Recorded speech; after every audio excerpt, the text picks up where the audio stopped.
Hello friends, 2i10 सरकारी में आपका स्वागत है। मैं मयंक शुक्ला जीएस के एक नए सेशन में आपका स्वागत करता हूं और आशा करता हूं कि इस महामारी के दौरान सभी विद्यार्थी आराम से घर में पढ़ाई कर रहे होंगे और लॉकडाउन का पालन कर रहे होंगे। ठीक है, बेरोजगार तो सब है ही, लेकिन बेरोजगारी कैसे दूर करनी है भाई, इस पर भी ध्यान देते रहना है ना। अब हम लोग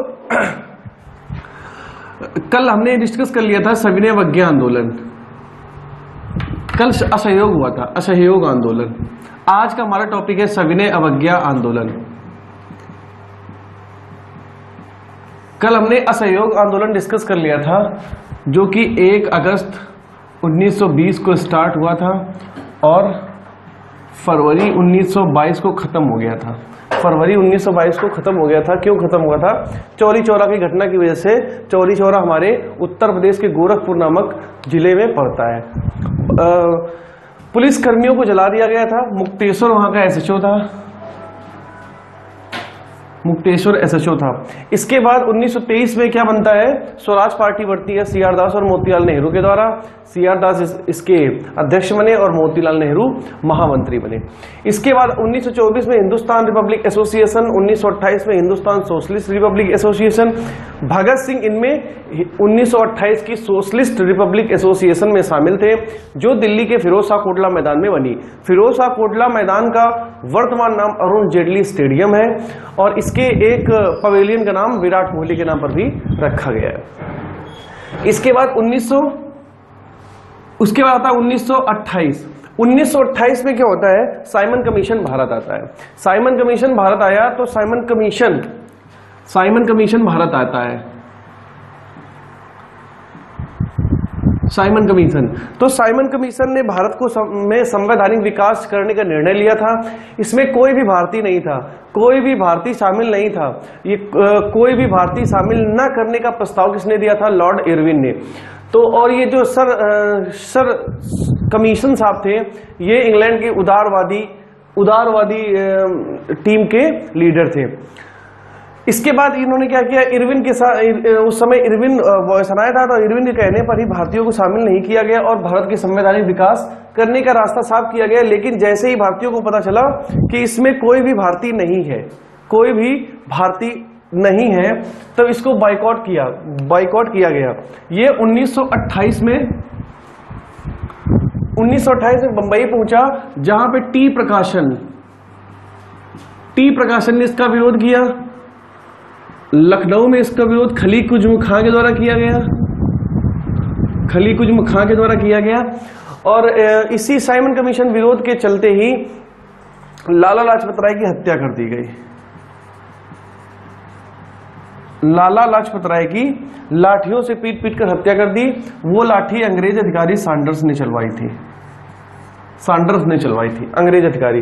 याद रखना, जब असहयोग आंदोलन शुरू हुआ तो बाल गंगाधर तिलक की मृत्यु हुई थी। ये दोनों क्वेश्चन बहुत इंपॉर्टेंट है, पूछे जा चुके हैं प्रीवियस ईयर। असहयोग आंदोलन जब शुरू हुआ था तो उस दिन बाल गंगाधर तिलक की मृत्यु हुई थी। और जब हमारा ये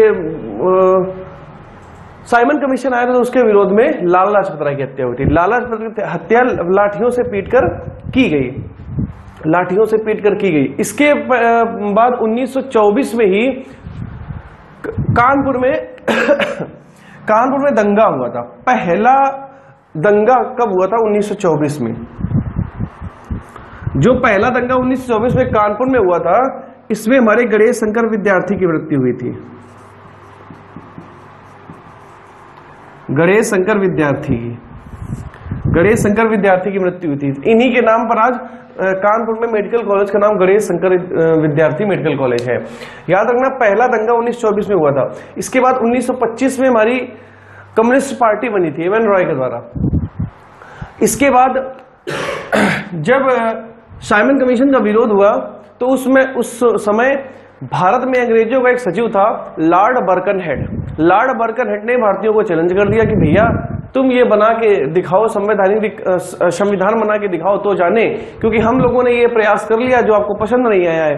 तो इसके बाद संविधान बनाने के लिए, भारत के संवैधानिक विकास के लिए कई बड़े नेता सामने आए। उन बड़े नेताओं में एक नाम था मोतीलाल नेहरू का। मोतीलाल नेहरू हमारे जवाहरलाल नेहरू के पिताजी थे। मोतीलाल नेहरू ने क्या नेहरू रिपोर्ट पेश की?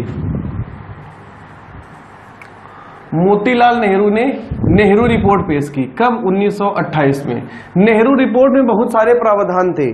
पहला प्रावधान था वयस्क मताधिकार, दूसरा प्रावधान था स्वायत्त डोमिनियल स्टेट बनाना, तीसरा प्रावधान था स्वतंत्र चुनाव कराना, चौथा प्रावधान था मौलिक अधिकार बनाना, पांचवा प्रावधान था कि भारत में महिलाओं को आजादी मिले, और उसके बाद छठा प्रावधान था कि भारत में प्रियम्बल लाई जाए।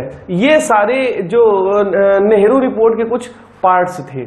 जब नेहरू रिपोर्ट पेश की गई तो इसके बाद जिन्ना जो हमारे एक मुस्लिम लीग के नेता थे, बड़े नेता कहे जाते थे उस समय, तो इन्होंने इसका विरोध किया और नेहरू रिपोर्ट के खिलाफ इन्होंने अपना 14 सूत्री फार्मूला निकाला। 14 सूत्री फार्मूला निकाला।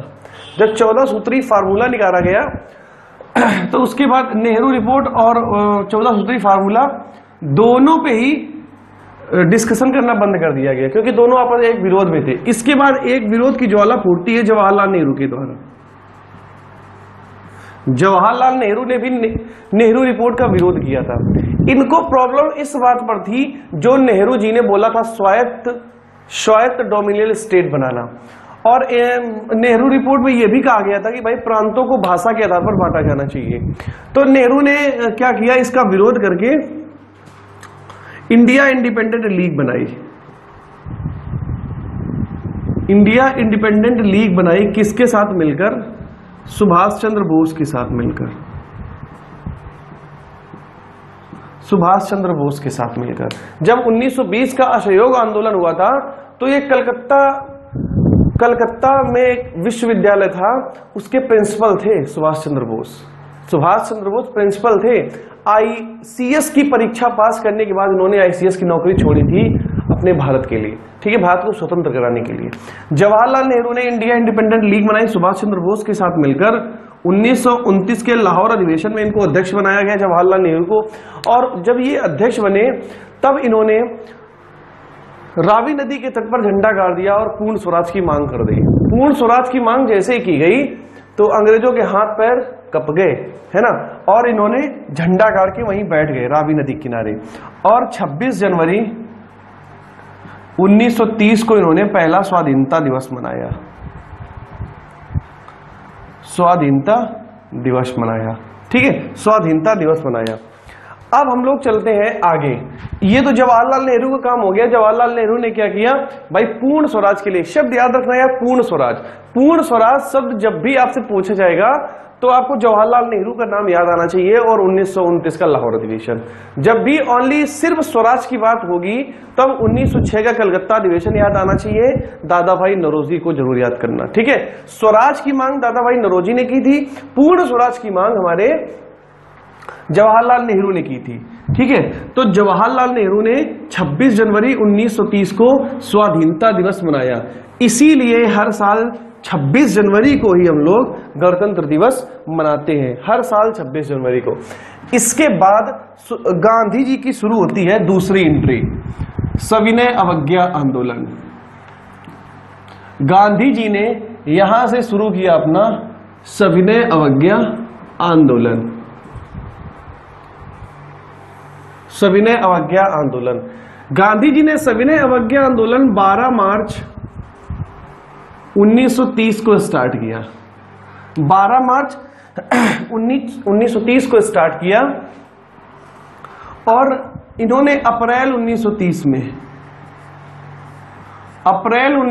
को नमक कानून तोड़ा। नमक कानून तोड़ा। इन्होंने 78 अनुयायियों के साथ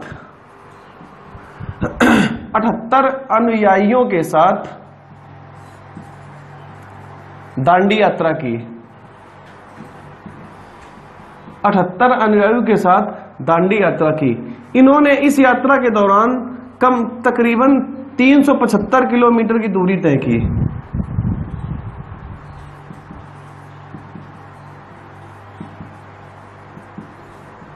ठीक है। सविनय अवज्ञा आंदोलन किसने शुरू किया? महात्मा गांधी ने। और 12 मार्च 1930 को इन्होंने दांडी यात्रा शुरू की जो अप्रैल 1930 तक चली और नमक कानून तोड़ दिया। 78 अनुयायियों के साथ दांडी यात्रा शुरू की। 375 किलोमीटर की दूरी तय करने के बाद इन्होंने नमक कानून को तोड़ा था। ये इस दौरान जब इन्होंने नमक कानून तोड़ा उस समय उत्तर प्रदेश के बलिया में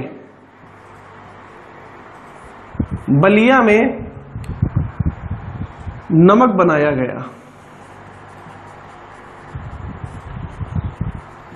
नमक बनाया गया। उस समय बलिया में समानांतर सरकार चली, पहली समानांतर सरकार चली। इसके बाद इसी में क्वेश्चन पूछा जाता है कि महाराष्ट्र का एक सतारा है, उसमें सबसे लंबी समानांतर सरकार चली।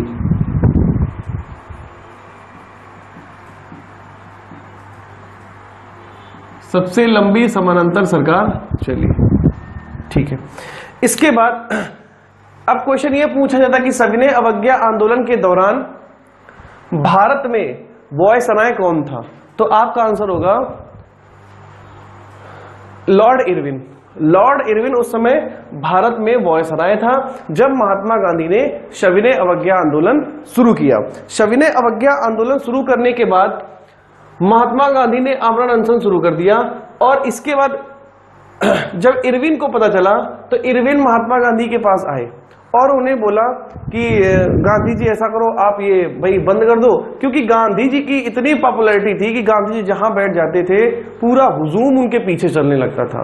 ऐसा लग रहा पूरा भारत देश उनके पीछे चल रहा है। तो हर आदमी गांधी जी का नाम सुनकर कपने लगता था। तो ऐसे ही इरविन साहब भी आए। उसके बाद इन्होंने गांधी इरविन समझौता किया। गांधी इरविन समझौता, इसको हम लोग दिल्ली समझौता भी बोलते हैं। गांधी इरविन समझौता हुआ 1931 में। गांधी इरविन समझौता 1931 में हुआ। जो भी गांधी जी की मांगे थी इरविन ने उसको पूरी करने का भरोसा दिया, पूरी करने का भरोसा दिया। लेकिन क्या इरविन ने गांधी जी की सारी मांगों को पूरा किया? बाद में बिल्कुल नहीं पूरा किया। जब गांधी जी की मांग को पूरा नहीं किया गया तो गांधी जी ने दोबारा सविनय अवज्ञा शुरू कर दिया। 1932 में दोबारा सविनय अवज्ञा शुरू हुआ। दोबारा सविनय अवज्ञा शुरू हुआ जो 1934 में पूर्णतया खत्म हो गया। पूर्णतया खत्म हो गया। पूर्णतया खत्म हो गया। इसके बाद 1934 में पूर्णतया खत्म हो गया। इसके बाद टाइम लाइन आता है गोलमेज सम्मेलन का। लंदन में गोलमेज सम्मेलन आयोजित किए गए। अब यहां से क्वेश्चन आता है कि गोलमेज सम्मेलन कितने हुए थे, कहां हुए थे? गोलमेज सम्मेलन, देखो गोलमेज सम्मेलन 3 हुए थे, पहला, दूसरा और तीसरा। पहला हुआ था 1930, दूसरा 1931 और तीसरा 1932। 1931 वाले में गांधी जी गए थे। गांधी जी गए थे। तीनों गोलमेज सम्मेलन हमारे लंदन में हुए थे। लंदन में हुए थे। इस समय ब्रिटेन का प्रधानमंत्री मैकडोनाल्ड था, रैमजे मैकडोनाल्ड। इस समय ब्रिटेन का प्रधानमंत्री रैमजे मैकडोनाल्ड था। गोलमेज सम्मेलन हमारे 3 हुए, पहला 1930 में, दूसरा 1931 में, तीसरा 1932 में। गांधी जी दूसरे में गए थे, ठीक है। और तीनों गोलमेज सम्मेलन में जाने वाले व्यक्ति कौन थे? अंबेडकर, भीमराव अंबेडकर। तीनों गोलमेज सम्मेलन में गए थे। 1931 वाले सम्मेलन में गांधी जी गए थे और इसी गोलमेज सम्मेलन में पहली बार हिंदी बोली गई।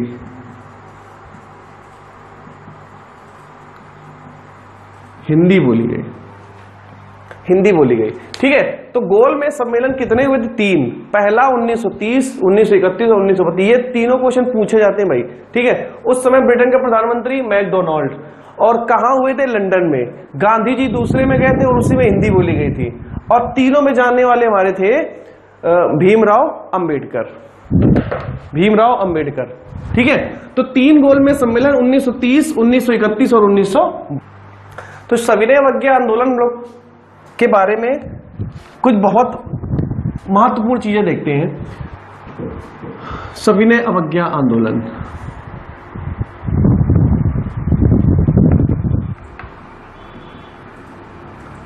नॉर्मली चीजें हमने आपको बताई दी थी। कब शुरू हुआ था? नमक यात्रा इसी से संबंधित है। नमक यात्रा इसी से संबंधित है, और ये गांधी इरविन समझौते से खत्म हुआ। लेकिन सविनय अवज्ञा आंदोलन के दौरान भारत की जो स्थिति थी, जो हमारे राष्ट्रीय नेता थे वो क्या कर रहे थे, कहां कौन नेतृत्व कर रहा था, और कंडीशन क्या थी उस समय, स्थिति क्या थी, उस पर हम लोग थोड़ा विचार करेंगे। और इससे बहुत अच्छे अच्छे सवाल आपकी परीक्षाओं में पूछे जाते हैं। पहला जो सवाल है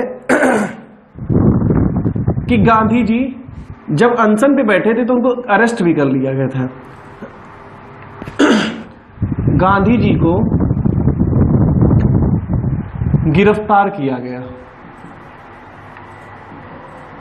गिरफ्तार किया गया। उसके बाद आंदोलन उसके बाद आंदोलन अब्बास तैयब जी ने संभाला था। याद रखना ये नाम, अब्बास तैयब जी ने संभाला था।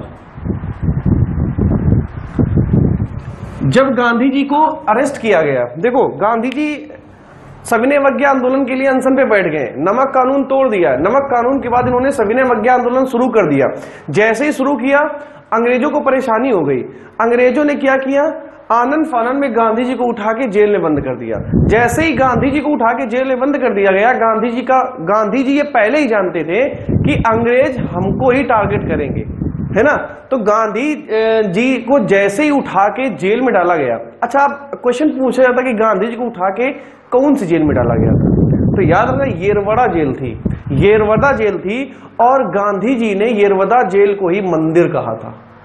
गांधी जी ने येरवड़ा जेल को ही मंदिर कहा था। ठीक है, और उसी येरवड़ा जेल में आगे पूना पैक्ट होगा। ठीक है, तो येरवड़ा जेल में गांधी जी को जब डाल दिया गया, गांधी जैसे ही वहां पहुंचे तो उन्होंने येरवड़ा जेल को मंदिर कहा।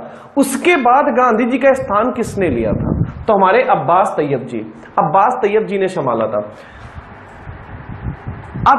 अब देखो, इस आंदोलन के दौरान अमेरिका का एक पत्रकार था। ठीक है, बहुत अच्छा फैक्ट है। इस आंदोलन के दौरान अमेरिका का एक पत्रकार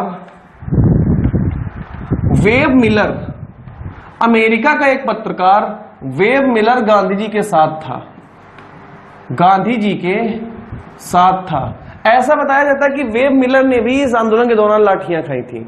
ठीक है, तो ये क्वेश्चन पूछा जा सकता है कि सविनय अवज्ञा आंदोलन के दौरान गांधी जी की रिपोर्टिंग किसने की थी? तो वेब मिलर कहां का एक पत्रकार था? तो अमेरिका का पत्रकार था। ठीक है, वेब मिलर। इसके बाद सेनाएं गठित की गई थी भाई। लड़कों की सेना, वानर सेना तथा लड़कियों की सेना मंजरी सेना कहलाई। लड़कों की सेना वानर सेना तथा लड़कियों की सेना मंजरी सेना कहलाई। अब देखो, गांधी जी ने तो अपनी यात्रा जो शुरू की थी, तो सुभाष चंद्र बोस ने गांधी जी की जो नमक यात्रा थी, इसकी तुलना नेपोलियन की एक यात्रा से की थी। देखो, ये तुलना की किसने थी? सुभाष चंद्र बोस ने। किससे की थी? नेपोलियन से। किसकी तुलना की थी? महात्मा गांधी की नमक यात्रा की। जो नेपोलियन ने यात्रा की थी, तो वो एल्बा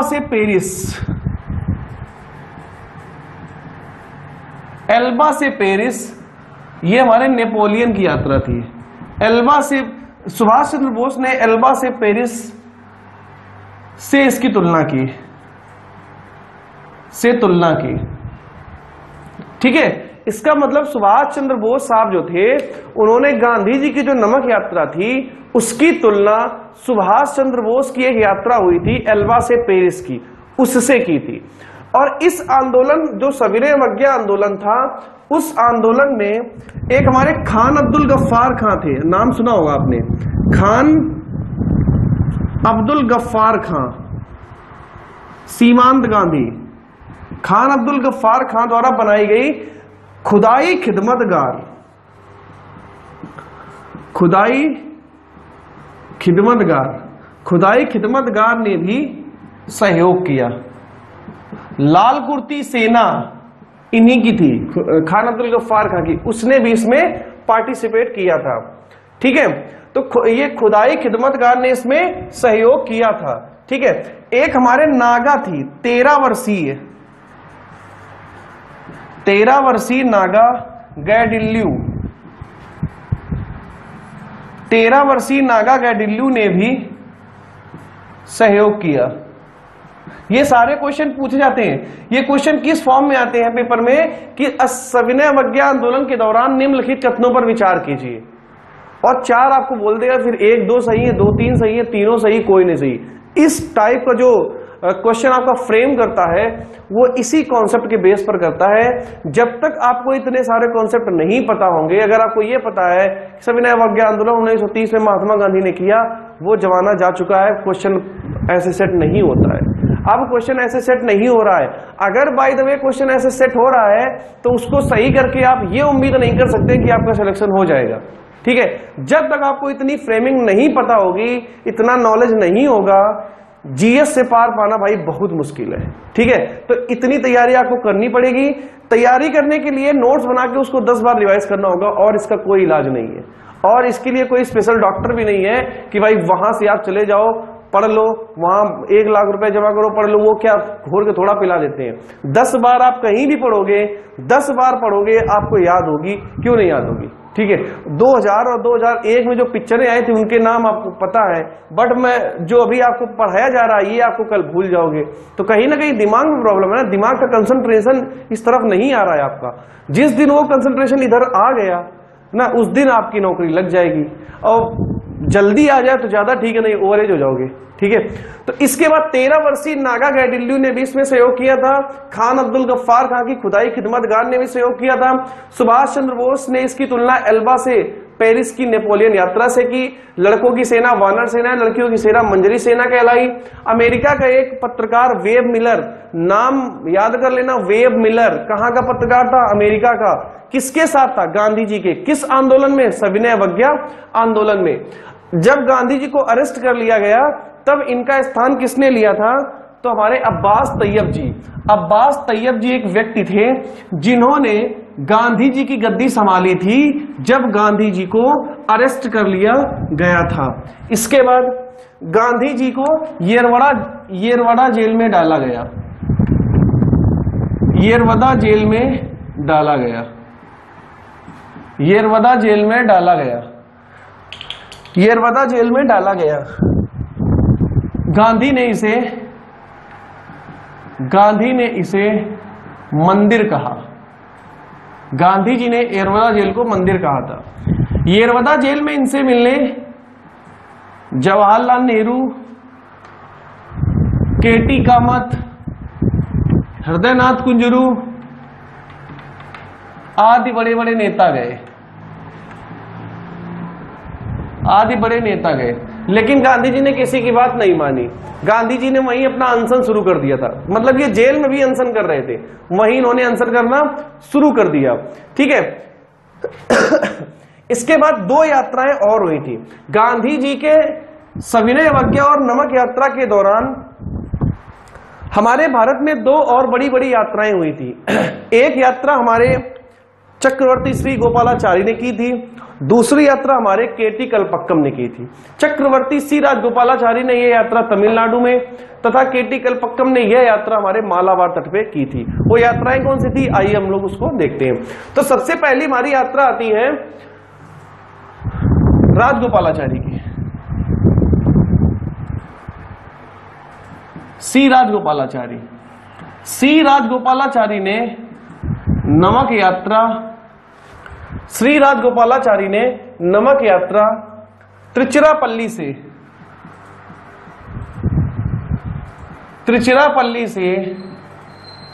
वेदरण्यम तक की। त्रिचिरापल्ली से वेदरण्यम तक की। कल्पक्कम ने वेदरण्यम तक इन्होंने किसने की थी? सी राजगोपालाचारी ने। इसके बाद कल्पक्कन ने कालीकट से, ये कल्पक्कन है बेटा, कल्पक्कन, कालीकट से पेन्नार तक, कालीकट से पेन्नार तक 2 यात्राएं और हुई थी। तो जब महात्मा गांधी सविनय अवज्ञा आंदोलन के लिए नमक यात्रा या दांडी मार्च कर रहे थे, उस समय सी राजगोपालाचारी ने भी नमक यात्रा शुरू की थी त्रिचिरापल्ली से वेदरण्यम तक। ये कहां है भाई? ये तमिलनाडु में, याद रखना, तमिलनाडु। नमक यात्रा तमिलनाडु है ना। तमिलनाडु में नमक यात्रा किसने की थी? राजगोपालाचारी ने। अगर आपसे पूछे मालाबार में किसने शुरू की थी, तो वो थे हमारे कल्पक्कन। कालीकट से पेन्नार तक, कालीकट से पेन्नार तक कल्पक्कन ने की थी, और राजगोपालाचारी ने त्रिचिरापल्ली से वेदरण्यम तक यात्रा की। इसके बाद गांधी जी को किस जेल में डाला गया था भाई? तो येरवडा जेल में। अब इसमें देखो, गांधी इरविन समझौता कब होता है? 1931। 1931 में गांधी इरविन समझौता होता है, और मार्च 1931 में ही, ये मार्च 1931 में ही, 1931 में ही किसको फांसी दी जाती है? राजगुरु सुखदेव और भगत सिंह को। ठीक है, तो क्या महात्मा गांधी इन तीनों की फांसी को बचा सकते थे? ठीक है, तो ये क्वेश्चन आप अपने आप से पूछना, और हम लोग चलते हैं आगे। अब इसके बाद जब महात्मा गांधी को येरवडा जेल में डाल दिया गया, तो गांधी जी ने वहीं अनशन शुरू कर दिया। ठीक है, जब अनशन किया, उसके बाद उनसे मिलने अंबेडकर साहब गए, अंबेडकर जी गए। देखो, सविनय अवज्ञा आंदोलन एक चरण में खत्म हो चुका था। ठीक है, जब एक चरण में 1931 में खत्म हुआ, गांधी जी को छोड़ दिया गया। 1932 में फिर से हुआ, फिर से गांधी जी ने किया, गांधी जी को फिर से जेल में डाला गया, और 1934 में फिर से फाइनली खत्म हो गया। तो पूर्णतया सविनय अवज्ञा आंदोलन कब खत्म हुआ था? 1934 में। लेकिन इसी के दौरान जब गांधी जी को जेल में डाला गया, पुणे में जेल में डाला गया, तो अंबेडकर साहब उनसे मिलने गए। अंबेडकर और गांधी के बीच पूना समझौता हुआ। अंबेडकर और गांधी के बीच पूना समझौता हुआ 1932 में। पूना पैक्ट हमारा कब होता है? 1932 में। पूना पैक्ट 1932 था क्या? देखो, पूना पैक्ट स्पेशली दलितों के लिए था, क्योंकि दोनों ही दलित नेता थे।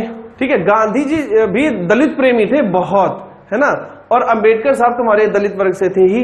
तो गांधी जी और अंबेडकर के बीच दलितों को लेकर एक समझौता हुआ, जिसको हम लोग पूना समझौता बोलते हैं। 1932 में दलितों के लिए आरक्षण बढ़ाया गया, दलितों के लिए आरक्षण बढ़ाया गया, दलितों के लिए आरक्षण बढ़ाया गया। जब गांधी जी ने अंबेडकर की बात मान ली, तो अंबेडकर ने उनको वहीं जूस पिला दिया और उनका अनशन खत्म हो गया। बस जैसे ही अनशन खत्म हुआ और हमारे जो दलित वर्ग से थे उनका जब आरक्षण बढ़ गया, तो उसके बाद गांधी जी को जेल से बाहर कर लिया गया, और बाहर होने के बाद 1934 में पूरी तरह से सविनय अवज्ञा आंदोलन खत्म हो गया। गांधी इरविन समझौता,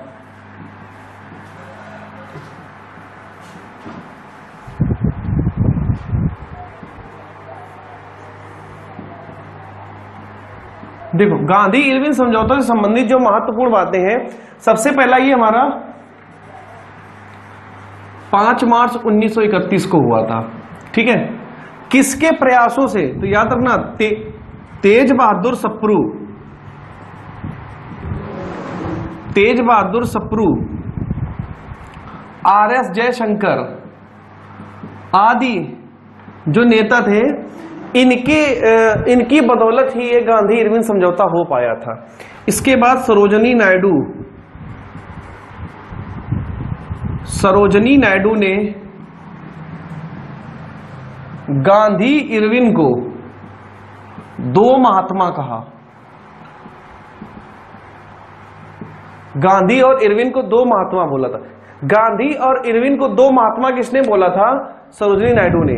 ठीक है, और महात्मा गांधी को अर्धनग्न फकीर किसने बोला था? विंस्टन चर्चिल ने। ये याद रखना, गांधी जी को अर्धनग्न फकीर, जिसको हम लोग मलंग बोलते हैं, गाना सुना ना, मलंग मलंग, है ना?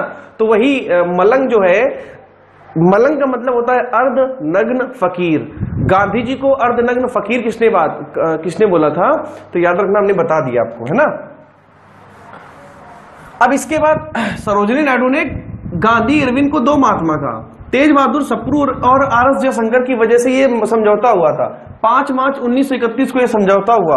फिर से वही क्वेश्चन हमारे दिमाग में आ रहा है, फिर से हम वही क्वेश्चन आपसे पूछ रहे हैं कि अगर 5 मार्च 1931 को गांधी इरविन समझौता हुआ था और 23 मार्च 1931 को भगत सिंह को फांसी दी गई थी, तो क्या महात्मा गांधी भगत सिंह की फांसी रोक सकते थे?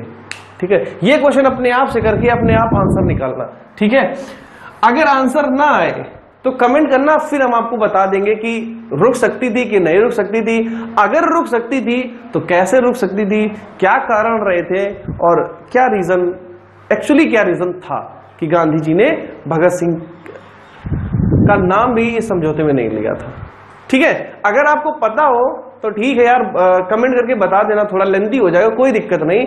अगर आपको पता हो तो बता देना, अगर ना पता हो तो ये कमेंट कर देना कि सर ये गांधी और भगत वाला मैटर हमको समझा दो। ठीक है, तो हम समझाएंगे। सरोजिनी नायडू ने दो महात्मा कहा था। ठीक है, इसके बाद ही गांधी इरविन समझौते के बाद ही ये सविनय अवज्ञा आंदोलन बंद हुआ। सविनय अवज्ञा बंद हुआ, सविनय अवज्ञा बंद हुआ, और 1932 में सविनय अवज्ञा आंदोलन बंद हुआ। बंद कब हुआ? 1931 में, क्योंकि 1931 में समझौता हुआ तो 1931 को ही बंद हो गया। और 1931 में ही क्या हुआ था? दूसरा गोलमेज सम्मेलन। दूसरा गोलमेज सम्मेलन, जब ये समझौता हो गया तो गांधी जी को भेजा गया। गांधी जी को भेजा गया कहां? लंदन। अच्छा बताओ, गांधी जी जब इस सम्मेलन में गए थे तो किस जहाज से गए थे? जब गांधी जी लंदन गए थे दूसरे गोलमेज सम्मेलन में, तो उस जहाज का नाम था आर.एस. राजपूताना। आर.एस. राजपूताना जहाज से, आर.एस. राजपूताना जहाज से गांधी जी दूसरे गोलमेज सम्मेलन में भारत से लंदन गए थे। अगर आपसे पूछा जाए गांधी जी अफ्रीका किस जहाज से गए थे, तो एस.एस. Safari, SS. सफारी। ठीक है, तो दूसरा गोलमेज सम्मेलन। अब इसके बाद आर.एस. राजपूताना जहाज से जब गांधी जी वहां पहुंचे दूसरे गोलमेज सम्मेलन में, तो वहां पे सबसे पहला हुआ था भाई, इन्होंने हिंदी बोली गई थी, है ना, और वहीं पे इनको अर्धनग्न फकीर बोला गया था। ठीक है, विंस्टन चर्चिल ने बोला था, ये नाम याद रखना, विंस्टन चर्चिल। इसके बाद आता भाई, जब ये सब समझौता हो गया तो उसके बाद 29 मार्च 1931 टाइमलाइन आती है। 29 मार्च 1931 एक अधिवेशन होता है हमारा, कराची अधिवेशन। कराची अधिवेशन, इसकी अध्यक्षता की जाती है बच्चा बीबी पटेल के द्वारा। बीबी पटेल मतलब सरदार वल्लभ भाई पटेल के द्वारा इसकी अध्यक्षता की जाती है, और इस अध्यक्षता में ही मौलिक अधिकारों की मांग की जाती है। मौलिक अधिकारों की मांग की जाती है। मौलिक अधिकारों की मांग की जाती है। इनकी अध्यक्षता में मौलिक अधिकारों की मांग की जाती है। अब जब इन्होंने मौलिक अधिकारों की मांग कर ली तो आपकी एग्जाम के लिए क्वेश्चन बन गया कि सबसे पहले मौलिक अधिकारों की मांग कांग्रेस के किस अधिवेशन में हुई थी? कराची अधिवेशन। कब हुई थी? 1931 में। अध्यक्ष कौन था? वल्लभ भाई पटेल, सरदार वल्लभ भाई पटेल। अब इसके बाद समझौता हो गया। अब देखो हम आपको गांधी जी से संबंधित कुछ बहुत अच्छी जानकारी बता रहे हैं जो एग्जाम के लिए बहुत जरूरी है। गांधी जी ने पहला सत्याग्रह कहां किया था? गांधी जी ने पहला सत्याग्रह कहां किया था? आपका आंसर होगा दक्षिण अफ्रीका। दक्षिण अफ्रीका। अगर पूछा जाए गांधी जी का भारत में पहला सत्याग्रह कौन सा था? आपका आंसर होगा चंपारण। अगर आपसे पूछा जाए गांधी जी का पहला राष्ट्रीय सत्याग्रह कौन था? अगर राष्ट्रीय शब्द लग जाए तो आपका आंसर होगा रॉलेट एक्ट। देखो सत्याग्रह से संबंधित 3 तथ्य हैं आपके पास। 3 तथ्य। गांधी जी ने पहला सत्याग्रह कहां किया था?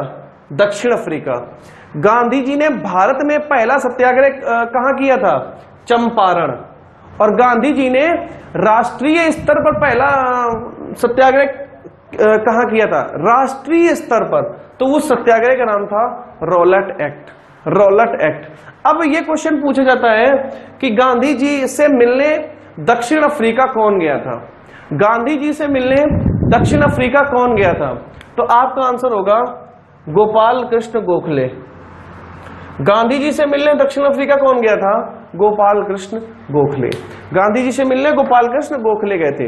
गोपाल कृष्ण गोखले ही गांधी जी के राजनैतिक गुरु थे। ठीक है। जब कोई भी फंसता है कहीं, ठीक है, कहीं भी फंसता है तो उसको एक या 2 चीजों की याद आती है, या तो मां की याद आती है या तो फिर गुरु की याद आती है। तो शायद गांधी जी अफ्रीका में फंसे ही थे। फंसने का मतलब है यार पहला तुम्हारा केस है ना, और विदेश चले जाओ, अरे आप ही वकील बन जाओ और आपको विजय माल्या का केस दे दिया जाए कि जाओ तुम ब्रिटेन, तो क्या भाई पहला केस थोड़ा हेजिटेशन तो होता ही है ना, कितने भी आप महान हो। ऐसा बताया जाता है कि विवेकानंद ने भी जब अपनी पहली स्पीच दी थी तब उनका भी बॉडी लैंग्वेज थोड़ा हेजिटेशन वाला था।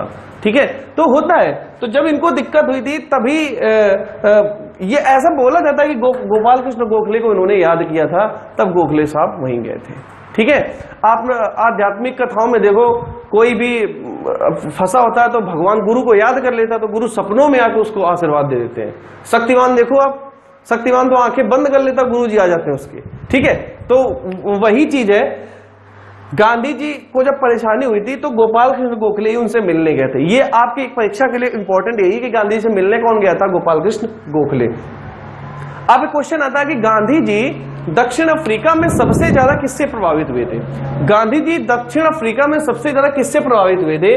आपका आंसर होगा लियो टॉलस्टॉय। लियो टॉलस्टॉय। ठीक है, लियो टॉलस्टॉय। अच्छा, अभी क्वेश्चन ये भी पूछा गया था कि गांधी जी को जब सेंट पीटरबर्ग में, स्टेशन का नाम क्या है भाई? सेंट पीटरबर्ग, नाम याद कर लेना, सेंट पीटरबर्ग। गांधी जी को जब सेंट पीटरबर्ग में अपमानित करके उतारा गया था तो गांधी जी कहां जा रहे थे? जब सेंट पीटरबर्ग में इनको उतारा गया था तो उस समय गांधी जी कहां से कहां जा रहे थे? याद रखना, ये रूट पूछा गया था पेपर में। डरबन से प्रिटोरिया, डरबन से प्रिटोरिया। ठीक है, डरबन से प्रिटोरिया जा रहे थे। बहुत अच्छे क्वेश्चन पूछे जाते इससे। गांधी जी जब भारत से चले थे तो उनका टारगेट पॉइंट क्या था? मतलब अफ्रीका में उनको कहां जाना था?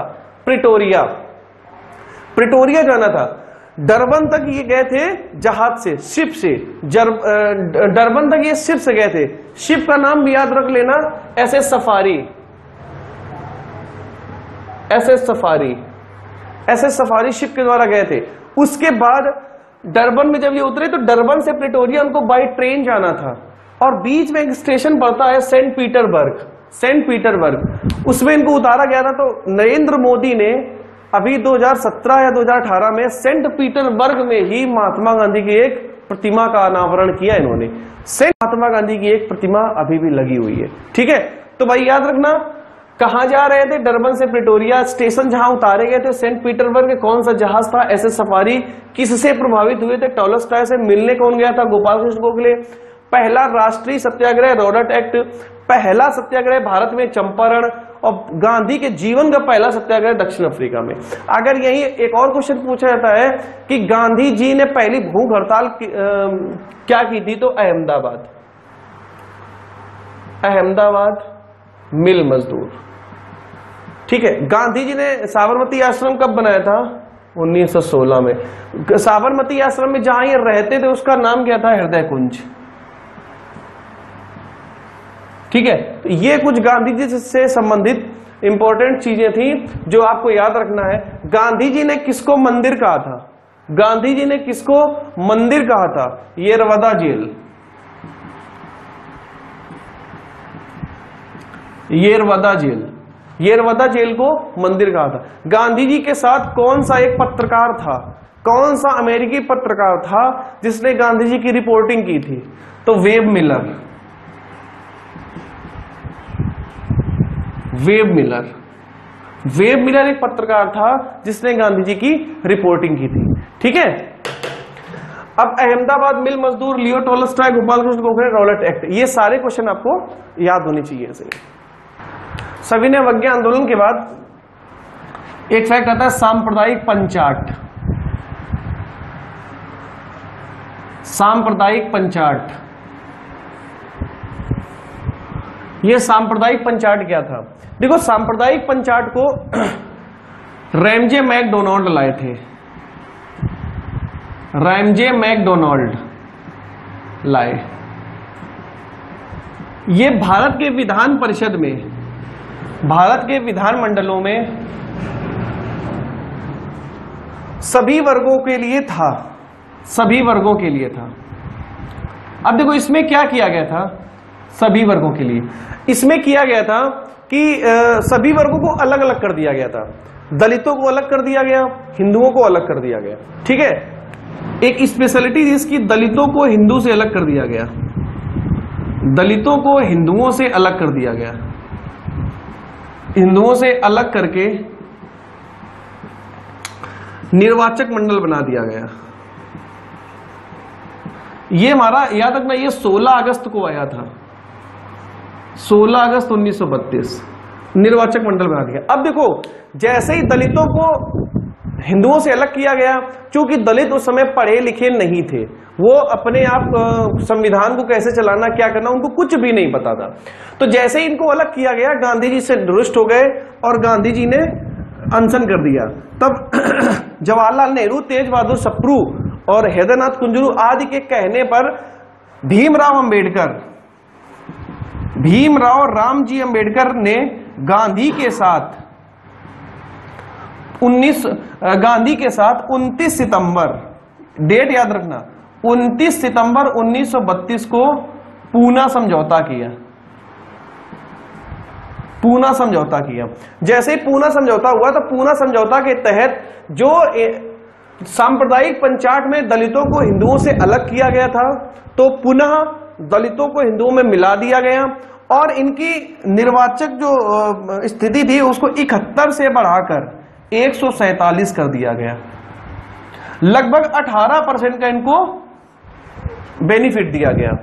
तो गांधी जी ने पूना पैक्ट क्यों किया था, पूना आंदोलन क्यों किया था? क्योंकि सांप्रदायिक पंचाट जो 16 अगस्त 1932 को मैकडोनाल्ड के द्वारा लाया गया था, उसमें दलितों को हिंदुओं से अलग कर दिया गया था। दलितों को हिंदुओं से अलग कर दिया गया और उनको अलग निर्वाचक मंडल बनाया गया। लेकिन चूंकि उस समय दलित पढ़े लिखे नहीं थे, है ना, और अलग से अपना काम नहीं कर सकते थे, तो महात्मा गांधी ने इसका विरोध किया। विरोध करने के बाद पूना समझौता अंबेडकर जी के साथ किया और गांधी जी ने अपनी बात को मनवा लिया पूरी तरह से।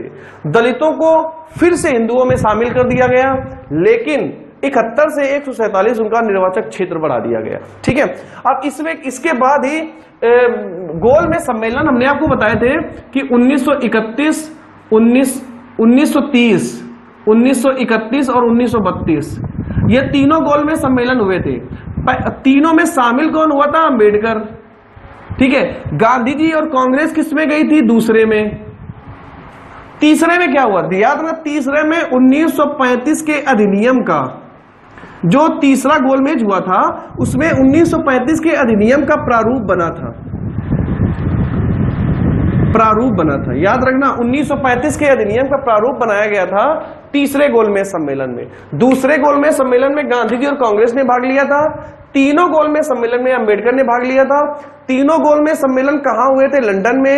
एसएस राजपूताना जहाज से गांधी जी लंदन गए थे। इस समय जब तीनों गोलमेज सम्मेलन हुए थे, उस समय ब्रिटेन का प्रधानमंत्री एमजे मैकडोनाल्ड था। ठीक है, आज की क्लास हम लोग यहीं खत्म करते हैं। नेक्स्ट क्लास में आपसे मिलेंगे, तब तक स्वस्थ रहिए, मस्त रहिए, मुस्कुराते रहिए और लाइक शेयर सब्सक्राइब करना बिल्कुल न भूलें। Thank you.